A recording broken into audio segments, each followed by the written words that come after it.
33 years old, grew up in Houston, Texas, graduated from the University of Houston, most recently employed as a geological technical assistant. Verlen Kruger, 61 years old, resides in Lansing, Michigan. Up to his retirement in 1980, Verlen was a plumber for over 30 years, has 9 children and 22 grandchildren. Valerie and Verlen have more in common than you might think. Both people are superbly conditioned athletes. Both have a genuine thirst for adventure and a love of competing against the elements. And both are among the finest marathon canoeists in the world. On Friday, April 27, 1984, these two canoeists will climb inside an 18-foot canoe to begin a 2,400-mile world record adventure down the mightiest body of water in the United States, in the Eddie Bauer Mississippi River Challenge. What is the Eddie Bauer Mississippi River Challenge? It's a 2,348-mile marathon down the Mississippi River. Valerie Fons and Verlen Kruger will be attempting to break the world's record of 35 days, set a few years ago. The canoeing duo hope to set the new record in 30 to 33 days. Fons and Kruger will set Lake Itasca at the source of the river, and traveling day and night under their own power, complete the journey at the mile zero marker in the Gulf of Mexico, 95 miles south of New Orleans. Along the way, they'll pass a number of cities and towns, both large and small, including St. Louis, Missouri, and Memphis, Tennessee. Is it possible to shatter the world's record? Their canoeing backgrounds indicate that they can. Valerie Fons has burst into the limelight of world canoeing only in the last 2 years. She holds the 1983 women's title at the World Championship Au Sable River Marathon in Michigan. Previously, no women's team had finished the race in qualifying time in 36 years of competition. Fons and teammate Ann Kobolensky placed in the top 10, ahead of more than 20 men's teams. Verlen Kruger has been lauded as the king of canoeing by some. He has paddled more miles than anyone, won several American and Canadian championships, and recently completed the Ultimate Canoe Challenge with his partner Steve Landick, a 28,000-mile canoeing odyssey through the waters of North America. Eddie Bauer, the expedition outfitter and sponsor of the event, has set up a national press center to provide interested media with information and assistance in covering the Mississippi River Challenge. Besides staffing the event at Lake Itasca and at the Gulf of Mexico, media representatives will be available as the canoeists hit St. Louis, Memphis, and in New Orleans, where post-event ceremonies are scheduled. The following services will be available to the media. Chase boat service, for up-close access to the paddlers at key locations along the river. Weekly news release updates. Radio actualities. Interview opportunities before, during, and after the event. Valerie Fons summed it up best when she said, "We want to show individuals that you can accomplish what you dream. By establishing the record, we will prove that out. It will demonstrate that with determination and hard work, you can open any door."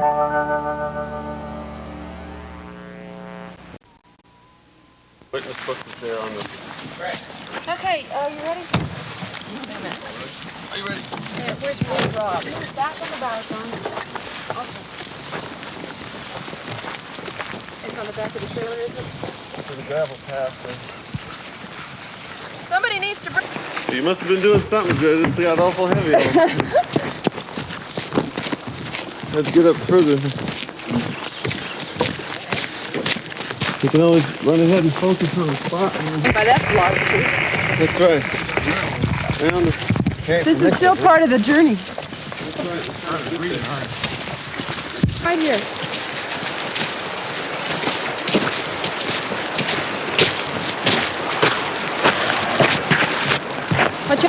We thank you for this great, rare opportunity before us. We thank you for these people gathered here, for the encouragement and the strength that they are to us.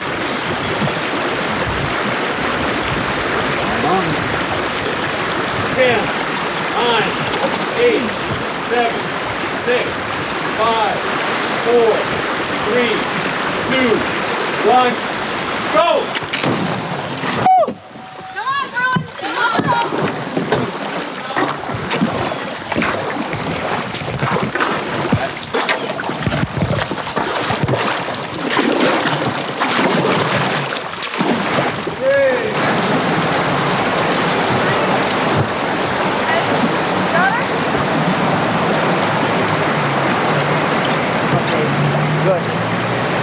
Very good. Very high.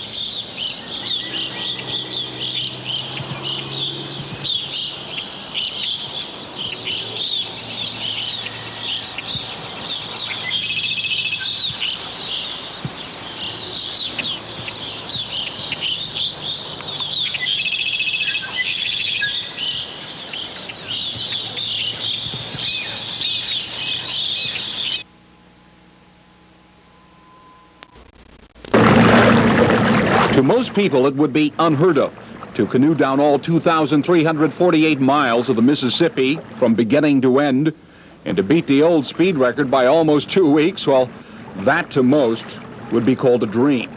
To Valerie, Fons, and Verlen Kruger, it is a very real goal.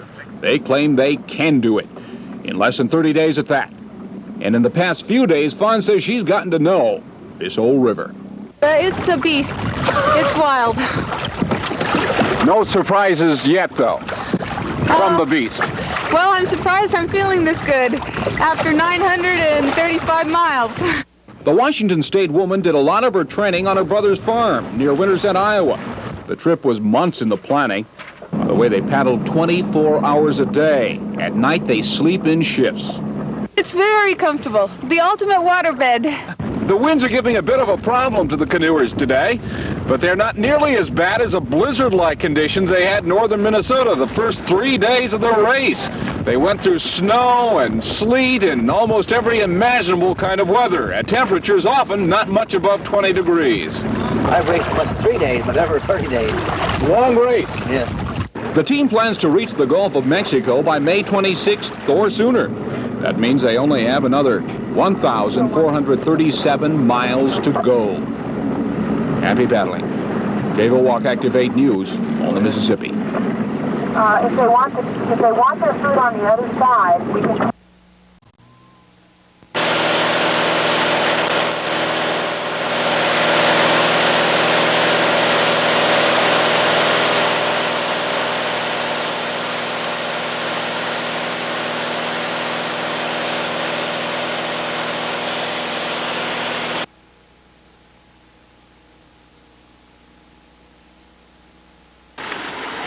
How do you feel?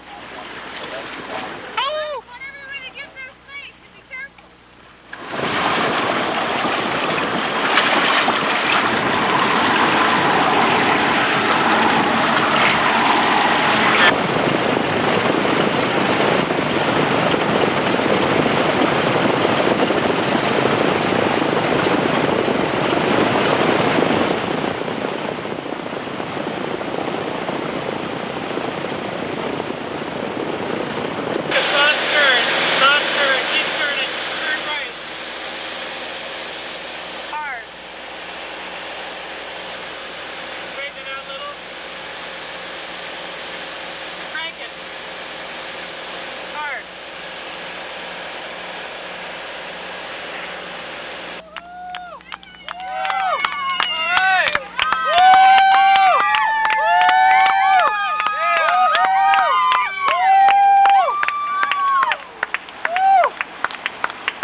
It was a great experience, and I'm very glad that we did it. I'll remember it a long time. It's a great and a mighty river.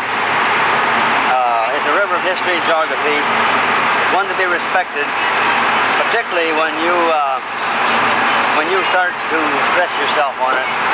It's a pretty big river.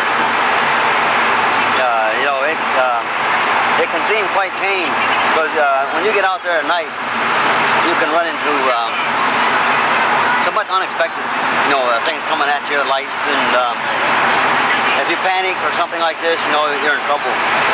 We came up to a bridge abutment, for instance, and the normal channel, here come a barge through, see?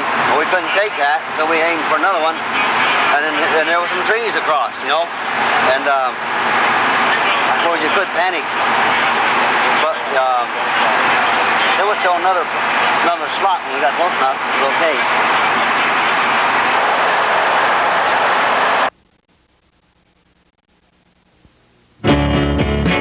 The Mississippi River is 2,300 miles long from Lake Itasca in Minnesota to the Gulf of Mexico. While in New Orleans, we met with Valerie Fons, 33, and Verlen Kruger, age 67, and a grandfather 27 times over. They traveled the Mississippi's entire length in an 18-foot canoe in only 23 days, breaking the previous world record by a full 12 days. Well, we started out Lake Itasca, Minnesota, beginning of the Mississippi River, and raced at 2,348 miles all the way down past New Orleans, out to mile 0, out the Gulf. And it took us 23 days and I think 10 hours and 20 minutes, which averages a little bit better than 100 miles a day, which exceeded our expectations by quite a bit. Tell me about the canoe itself. The canoe is a two-person canoe, 18 feet long, 36 inches wide. It's a kind of radical design in the sense that it's partially covered. It's made out of a super tough material, Kevlar, and a special Winchester resin.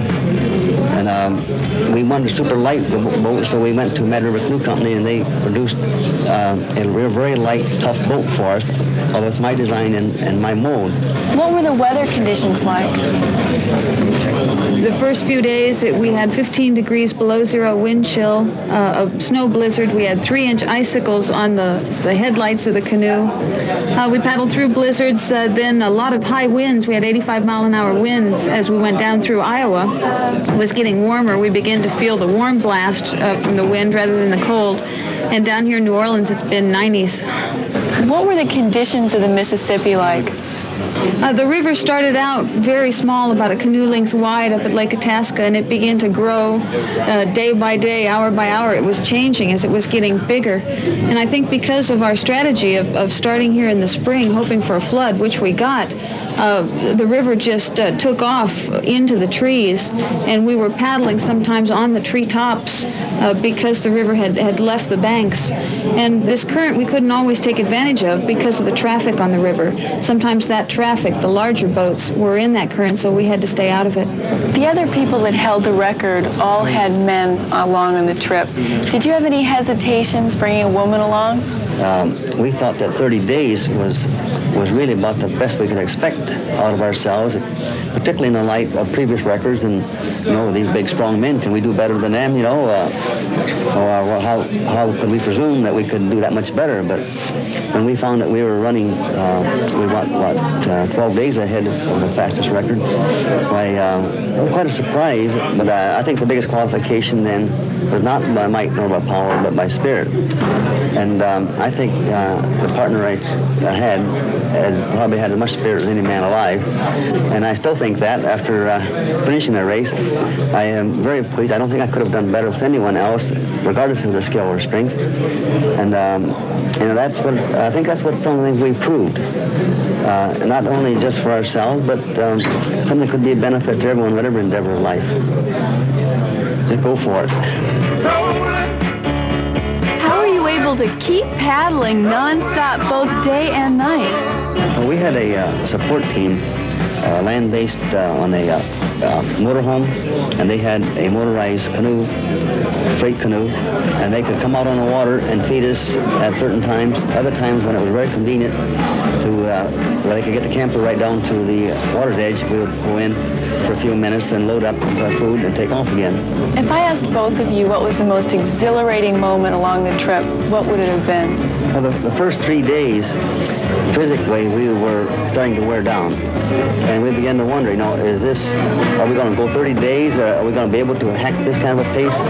Well, Then we found that our body started to toughen up, and after that we got a little better and better, and we realized that, well, hey, we're going to be able to do this. And that was quite a good feeling, quite a satisfaction. I guess that was a kind of a building exhilaration there. But in the last few hours, it was so evident that we were there. It was just a real power push to the finish, and it was exhilarating because our support crew was there in the boat, and our sponsors and friends were there with an airplane overhead. But there was a great deal of traffic, and we just said over the radio, you keep the traffic away from us and we'll keep paddling. And it was fun to go to the finish and then grab that mile zero post and hang on and just relax.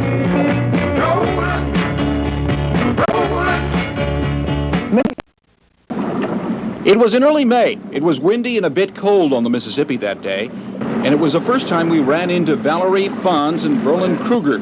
They were paddling day and night to be the fastest ever to travel the Mississippi, beginning to end, and they did it.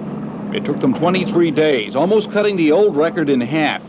Tonight, they were in Davenport again, the first stop on a lecture tour. Their message, what else? Any goal is achievable. The limitations are almost all self-imposed. And being a woman and having a senior citizen as a partner, we were able to beat the best, and that's inspiring. It was a tremendous sense of accomplishment, and you know, I didn't know we could do it in 23 days. I didn't know if we could do it in 30 days, which was our plan. But it's quite a revelation to find that something you didn't know. To reach that goal, they paddled through blizzards, gale force winds, and 29 locks and dams on the upper Mississippi. And if somebody breaks that record, well, they'll do it again. Oh, we might if somebody comes along and gives us a reason to. You know, like if they beat our record, we may challenge it again. Jay Volwalk, Active 8 News, Davenport. Basically, how about you? What of all the